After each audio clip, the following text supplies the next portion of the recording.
नमस्कार, मैं हूं नीलू। तो हूती ने इजराइल पर जबरदस्त हमला किया। बैलिस्टिक मिसाइल से यह हमला किया गया। हालांकि पहले इजराइल की तरफ से कहा जा रहा था कि देखिए हमारे आयरन डोम ने बचाव कर लिया है, किसी तरह से कोई नुकसान नहीं पहुंचा है। लेकिन अब जो तस्वीरें सामने निकल कर आ रही है वो इजराइल के हिसाब से कहीं भी सही नहीं है। बहुत नुकसान हुआ है इजराइल में। कहां कहां नुकसान हुआ है, कहां कहां पर ये मिसाइलें गिरी हैं, बातचीत करने के लिए मयंक मेरे साथ जुड़े हुए हैं।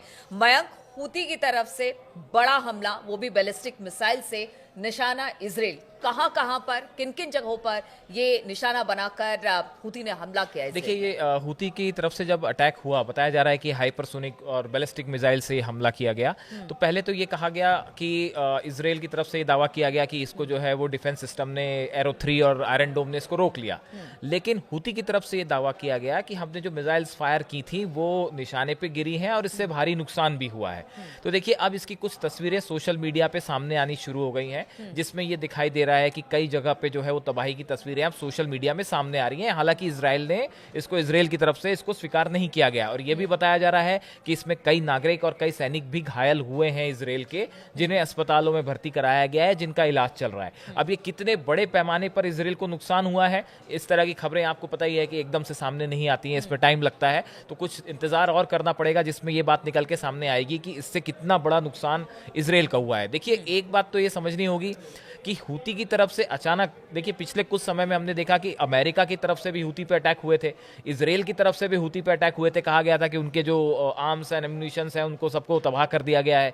लेकिन उसके बाद भी अगर हूती अचानक बैलिस्टिक और हाइपरसोनिक मिसाइल्स तेल अवीव पर फायर करता है, जो आप पूछ रही थी कि मिसाइल्स कहाँ गिरी हैं, वो तेल अवीव पे गिरी हैं। तो इजराइल में अगर तेल अवीव पे मिसाइल्स बैलिस्टिक गिरती हैं, इससे दो तीन बातें फिर हैं बड़ी। कि एक तो पहली बात, आयरन डोम सिस्टम जो है वो डिफेंस सिस्टम कई बार फेल हो चुका है, इस बार भी वो उसको रोक नहीं पाया। दूसरी बड़ी बात है कि ये हूती के पास मिसाइल्स कहाँ से आई।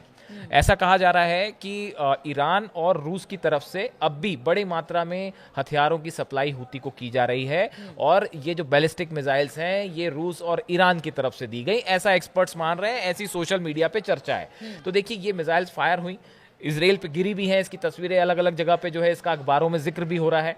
अब देखिए, कुल मिला के बात यह है कि इसके बाद इजराइल ने हूती के जो पोर्ट्स हैं उस पे लगातार हमले किए हैं। उसके बताया जा रहा है कि F-15 प्लेन्स जो हैं वो काफ़ी सारे 14-15 प्लेन्स जो हैं वो यमन तक ट्रैवल करके गए। लेकिन ये बात समझना होगा, देखिए लेबनान की बात थोड़ी अलग थी। लेबनान जो है वो सीमा से लगा हुआ इलाका है, लेकिन अगर आपको यमन में स्ट्राइक करनी है और एयर प्लेन से स्ट्राइक करनी है, अगर फाइटर प्लेन से स्ट्राइक करनी है तो 2000 किलोमीटर इजराइल के प्लेन्स को ट्रैवल करना पड़ता है। ये खासी ट्रैवल है। तो ये उतना आसान नहीं है जितना आप लेबनान में जो है आप एयर स्ट्राइक्स कर रहे थे, आसानी से एयर स्ट्राइक कर रहे थे। तो ये उतना आसान नहीं है, बात नंबर एक। बात नंबर दो, एक जो बड़ा इस पूरे इलाके को लेकर जो है, जो कि गाजा की हम बात कर रहे थे।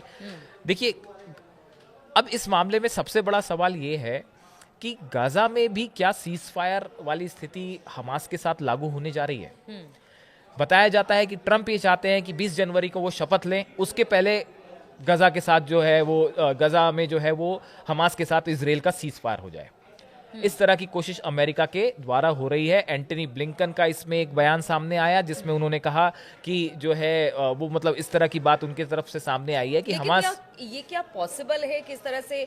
क्योंकि देखिए, दोनों अपनी अपनी बातों पर हमने देखा कि पीछे कितनी बार बात हुई, हर बार दोनों देश अपनी अपनी तरफ से, यानी कि गजा ने अपनी बात रखी और अगर इजराइल ने वो अपनी बात पर अड़ा रहा कि देखिए पहले आप बंधकों को छोड़िए, उसके बाद फिर बहुत सारे बफर जोन की बात हुई, बहुत सारी बातें हुई कि वहां से सेना हटा ली जाए, लेकिन कहीं भी किसी नतीजे पर, ठोस नतीजे पर नहीं बैठे। देखिए, एक बड़ी बड़ी है, हाँ, देखिए आपने बिल्कुल ठीक कहा। इसमें देखिए सबसे बड़ी बात यह है कि इजराइल की तरफ से, नेतन्याहू की तरफ से कुछ शर्तें रखी गई हैं, जो कि बड़ी ही, एक बार फिर से कहा जा रहा है, जैसे पहले कहा गया था कि नेतन्याहू ने शर्तें रख के जो है पिछली बार सीज फायर को खटाई में डाल दिया था।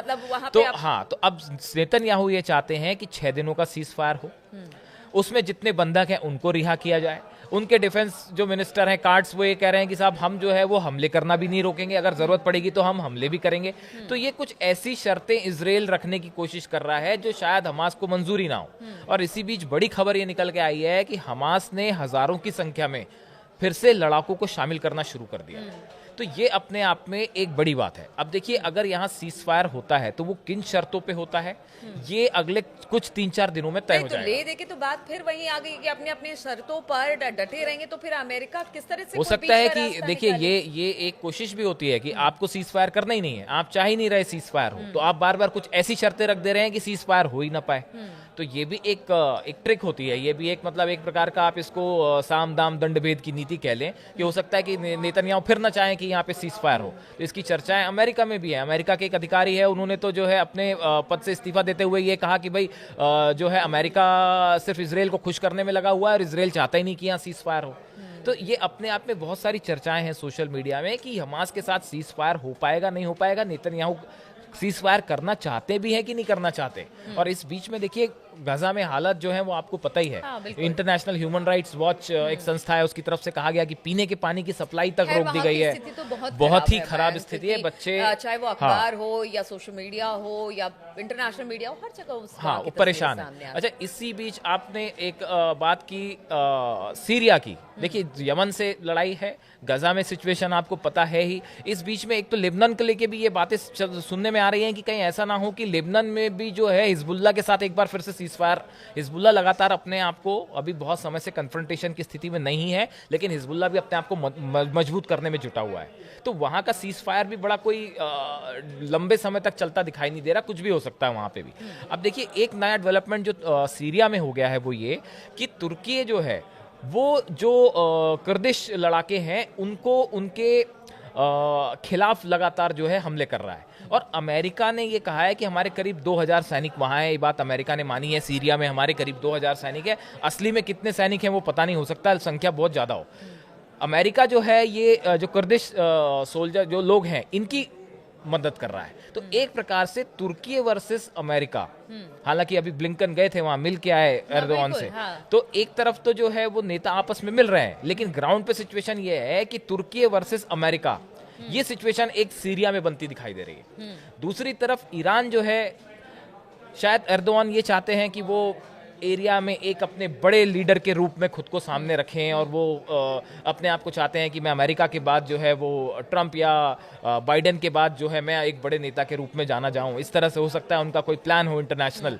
लेकिन अब सीरिया में जो हालात हैं, एक तरफ तुर्की वर्सेस अमेरिका, बिल्कुल ऐसा लगता है कि आमने सामने खड़े हो गए हैं। इसराइल ने वहाँ पे काफ़ी हद तक इसराइल जो है वो दमिश्क के पास तक पहुँच गया है।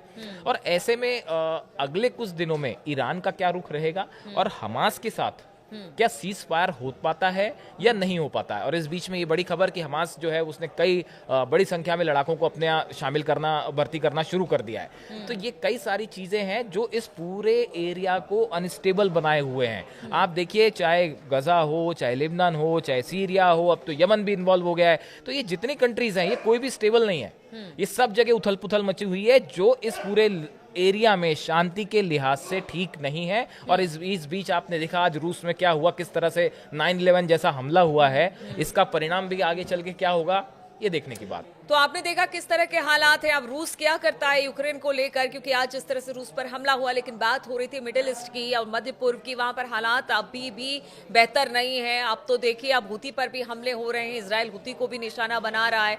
इधर अगर हमास की बात की जाए तो शांति समझौते के लिए अमेरिका रेडी दिखाई दे रहा है, लेकिन दूसरी तरफ सीरिया में अमेरिका वर्सेस तुर्की हो रहा है। तो ये पूरे जो घटनाक्रम है उस पर लगातार हमारी नजर बनी हुई है। हम इस पर लगातार आपको अपडेट देते रहेंगे। फिलहाल बहुत बहुत शुक्रिया हमारे साथ इस चर्चा में शामिल होने के लिए।